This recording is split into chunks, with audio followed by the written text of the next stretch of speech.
नमस्कार। हाय, कैसे हैं आप सब लोग। मैं विकास शर्मा स्वागत करता हूं आपका मेरे ऑफिशियल यूट्यूब चैनल पर।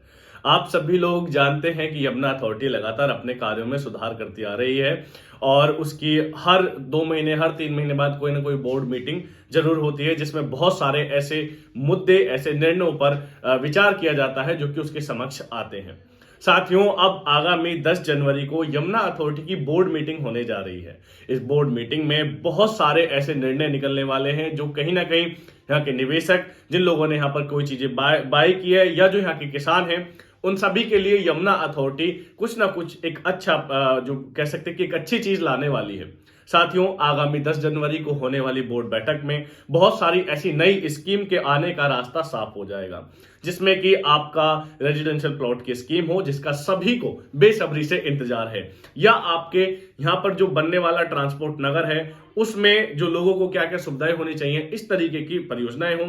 यहाँ पर जिन लोगों ने जमीनें ली हों उन लोगों को क्या क्या सहूलियत दी जानी चाहिए, इसको लेकर हो। इन सभी मुद्दों पर यमुना अथॉरिटी आने वाली 10 जनवरी को बोर्ड बैठक में निर्णय लिया जाएगा, क्योंकि आशा है कि जैसे यहां पर आपने देखा होगा बहुत सारे ऐसे लोग हैं कि यमुना अथॉरिटी या यमुना रीजन में उन्होंने जमीनों में निवेश किया है, तो उनके लगातार फोन कॉल्स के ये क्वेश्चंस होते हैं कि भैया क्या हमको प्लॉट भी मिलेगा, क्योंकि देखो सभी की आशाएं होती हैं कि कुछ ना कुछ अधिक मिल जाए। तो जिन लोगों ने जमीन ली है उनका ये भी रहता है कि एक तो देखो, जिन्होंने जमीन ली है, जिनका मोटेशन है, उनको 64% का जो अतिरिक्त मुआवजा वो तो मिलेगा ही मिलेगा, यानी कि जो कंपनसेशन है वो तो मिलना तय है। लेकिन उसी कंपनसेशन के साथ साथ उनको क्या आबादी का प्लॉट भी मिलेगा या नहीं मिलेगा, क्योंकि अभी तक वो लोग पुश्तैनी और गैर पुश्तैनी के चक्कर में फंसे हुए हैं कि क्या वो पुश्तैनी माने जाएंगे या वो गैर पुश्तैनी में आएंगे। तो इस तरीके के जो कंफ्लिक्ट है आपस के, वो सारी चीजें यमुना अथॉरिटी 10 जनवरी को अपने बोर्ड मीटिंग में रखने जा रही है, क्योंकि पूर्व में भी कई बार इस पर विचार हुआ, जिसको जो प्रस्ताव आया था उस प्रस्ताव को शासन को भेज दिया गया था। अब शासन की क्या रिपोर्ट आई है, क्या वहां के उच्च अधिकारियों ने उस पर निर्णय लिया है, वो आने वाली 10 जनवरी को पता लगेगा। उसी के साथ साथ आपके जो किसानों के आबादी के प्लॉट हैं, आपने देखा कि अभी तक हमको 7% मिलते हैं। ग्रेटर नोएडा में पहले 4 हुआ, फिर 6 हुआ, फिर 7%, 6% हुआ। यमुना में आपका 7%। अब इसको 10% बढ़ाने की तैयारी में, यानी कि जिस किसान की जितनी जमीन गई है उस जमीन का 10% जो भी होगा वो उसको उतने का प्लॉट मिलेगा, जितने हेक्टेयर उन्होंने एक्वायर किए।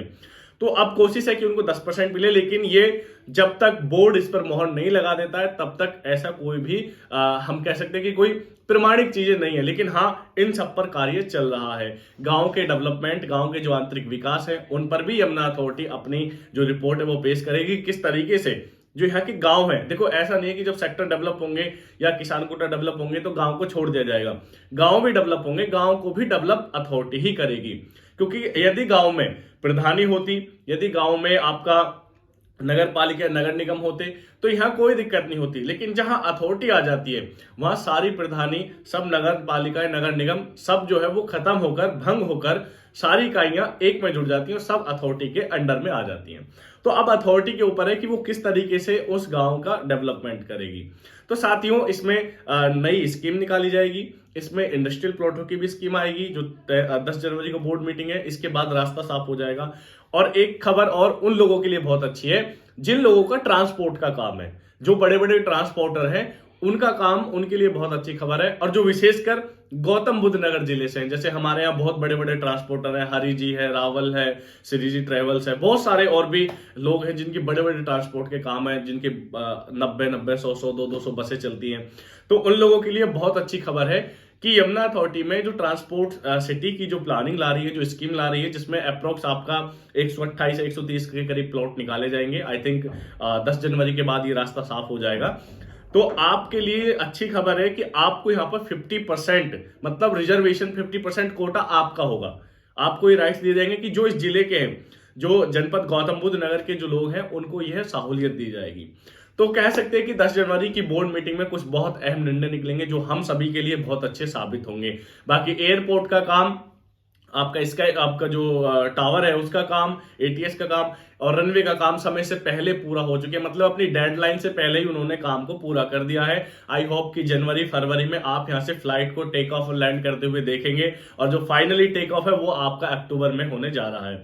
तो दोस्तों समय से पहले सारे काम हो रहे हैं और बहुत खुशी की बात है। स्पेशली जेवर के जो मूल निवासी हैं, जो इस रीजन के आसपास के जो लोग हैं, उनके लिए बहुत गर्व की बात होगी कि जिस तरफ आज तक कोई आने से डरता था, असलियत तो ये कि इधर के लोगों को जो जैसे गांव की कहावत होती है कि यहाँ पर लोग अपनी बिटिया को भी नहीं ब्याहते थे। कारण था कि यार जंगल है, कोई विकास नहीं है। लेकिन हम थैंक यू कहना चाहेंगे जो लोकल एमएलएज हैं, जो एमपीज हैं हमारे, चाहे जो जेवर विधानसभा के विधायक हैं श्री धीरेन्द्र सिंह जी, हमारे एमपी डॉक्टर महेश शर्मा, इन लोगों की जो दूरदर्शिता है और इन लोगों की जो कह सकते हैं कि देखो राजनीतिक मंशा भी एक अच्छी रही है कि इन लोगों ने यहाँ पर विकास कार्य किए हैं। और ये कहीं ना कहीं देखो इनकी सोच, इनके निर्णय यहाँ कई लाखों करोड़ों लोगों के भविष्य को संवार रहे हैं। तो बहुत बहुत धन्यवाद, आपको भी साधुवाद कि आप इसी तरीके से काम कीजिएगा, आगे बढ़ते रहिएगा। और पुनः आप सभी दर्शकों का बहुत बहुत धन्यवाद कि आप लोग लगातार हमें इतना प्यार, इतना आशीर्वाद मुझे दे रहे हैं। और जो कमेंट में और भी चीजें आती हैं वो बहुत ठीक है, आप अपने जो वैल्यूएबल कमेंट है वो हमें जरूर करें और हम कोशिश करेंगे कि इसमें और ज्यादा सुधार करें। बाकी वीडियो देखने के लिए आप सभी का बहुत बहुत धन्यवाद। कोई भी क्वेरी है, कोई भी क्वेश्चन है, कुछ भी चीज नहीं समझ में आता है, आप इन्वेस्ट करना चाहते हैं, 300 मीटर का प्लॉट है, वो 500 हो, 1000 हो, 2000 हो, 4000 हो, सेल एंड परचेज संबंधित आप हमसे कॉल कर सकते हैं। अगर आप लैंड खरीदना चाहते हैं, अगर आप विला खरीदना चाहते हैं, या कुछ भी आपको लगता है कि हमें नोएडा, ग्रेटर नोएडा, यमुना अथॉरिटी के एरियाज में हमें इन्वेस्ट करना है, तो आप हमसे संपर्क कर सकते हैं। बाकी वीडियो देखने के लिए पुनः आप सभी का बहुत बहुत धन्यवाद। जय हिंद, जय भारत।